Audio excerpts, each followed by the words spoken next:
Yes? We all hear prints in our head when we say purple. But today we're not talking drama. We're talking control. Purple is back in 2026, but if you've tried it and felt older, heavier, slightly theatrical, it's not your face, it's the weight. There are many shades of purple, but 3 are relevant for your wardrobe: lavender, violet, and plum, and each one behaves differently. In this video, I'll show you which purple belongs near your face, which one works better lower in the outfit, and how to make purple look modern even if you've avoided it for years. Before we style it, we need to understand why purple goes wrong. Purple doesn't fail because of age. It fails because of imbalance. The first issue is contrast. If the shade is too close to your skin's lightness, it can wash you out. If it's very deep and heavy near the face, it can create shadow. The second issue is fabric weight. Thick knits, high necklines, and dense textures make purple feel heavier than it actually is. The third issue is placement. When too much purple sits in the portrait zone, from collarbone up, it dominates instead of framing you. And finally, sometimes it's simply overuse. Full purple top and bottom without contrast can feel theatrical instead of modern. That's the weight, not you. Of course, style is personal, but these are the mechanics. Master these first and the nuances become easy. So before we fix purple, we need to name it correctly. Because there isn't one purple, there are 3 that matter for your wardrobe: lavender, violet, and plum. And each one behaves differently. Lavender or lilac is the softest version of purple. This light purple family is the easiest to wear near your face, especially in spring. But here's the nuance. Because lavender is light, it can blend into your skin tone if the neckline is high and the fabric is matte. That's when it looks flat, not elegant. So lavender needs structure, a white collar, a defined neckline, a clean silhouette. Without structure, it disappears. With structure, it looks refined. Violet is the classic purple. Clearer, stronger, more noticeable. This is the confident shade, but violet needs control. When it's paired with dense texture or very dark weight near the face, the balance shifts upward. The outfit can start to feel heavier than you intended, not because of the color, but because of the concentration of weight at the top. The key is balance. Either lighten the frame near your face with ivory, pale gray, or a clean neckline, or keep the silhouette sleek and structured.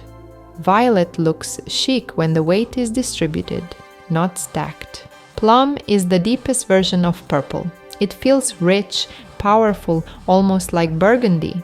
This is the most expensive looking purple, but because it's deep, it carries more visual weight. The easiest way to wear plum is lower in the outfit. Trousers, skirt, bag, shoes. Keep the portrait zone lighter and plum suddenly looks elegant instead of dramatic. If you do wear plum near your face, frame it with light. An ivory neckline, an open collar, or softer fabric. And if purple still feels intimidating, start small. A bag, a shoe, a scarf placed lower. You get the modern update without putting all the weight near your face. Now that you know which purple you're wearing, let's fix the weight. Let's talk about the most important placement rule, the portrait zone. The portrait zone is everything from your collarbone upward. This is where color has the strongest visual impact. When purple sits here, it either frames your face or competes with it. Deep shades and thick fabric can create shadow here. Very pale shades without structure can wash the face out. The solution isn't to avoid purple, the solution is to control the frame. Light purples are generally safer near the face. Deep purples are easier below the collarbone, and if you bring a deep purple up, add light next to it. Think of it this way. Your face should be the brightest, clearest part of the outfit. The color supports you. It doesn't dominate you. And once you control the portrait zone, purple stops feeling dramatic and starts feeling deliberate. The next fix is controlling contrast. Purple becomes difficult when the jump between your skin and the fabric is too extreme or not strong enough. If the shade is almost the same lightness as your skin, it can blur your features. If it's dramatically darker and heavy texture, it can create shadow. The goal is intentional contrast, not accidental contrast. If you're wearing light purple near your face, give it definition. A sharp neckline, a white edge, clean structure. If you're wearing deep purple, soften the transition. Add light next to it or choose smoother fabric. Think of purple like eyeliner. It should define your face, not overpower it. Here's the easy rule. Low contrast skin, choose medium violet or frame the light shades. High contrast features, you can handle deeper plum, just keep the fabric refined. When contrast is controlled, purple looks deliberate. When it isn't, it looks heavy. If you think purple feels bold right now, there's a reason. On recent runways, purple has been used very intentionally. Not as costume, not as drama, but as structure, as depth, as a controlled statement. Notice how it's rarely chaotic. It's framed, balanced, placed carefully. And that's the key difference between runway purple and everyday purple. So now let me show you how to translate this into real wearable formulas you can use immediately. This is lavender done right. The gray coat grounds it, the beige trousers soften it, and black accessories give structure. Plum looks refined when paired with crisp white and classic denim. The contrast keeps it modern instead of heavy. Violet stays chic because black is controlled. It supports the color instead of competing with it. Deep plum works beautifully when the portrait zone is lighter. That's what keeps it from feeling too intense. Lilac sharpens instantly when framed with ivory. Light plus light always feels elegant. Brighter purple feels balanced when the rest of the outfit stays calm and neutral. Burgundy purple becomes wearable with denim. The blue cools it down and makes it everyday. Soft purple stays fresh when paired with cream instead of harsh black. Rich plum looks expensive when textures contrast.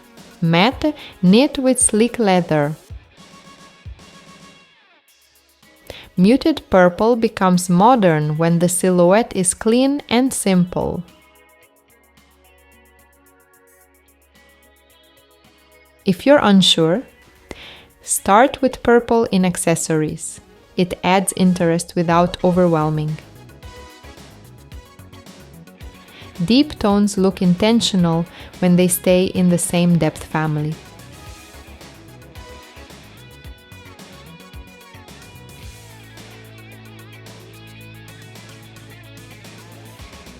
When you repeat purple in small details like shoes and a bag or knit and accessory, it suddenly feels intentional, not random.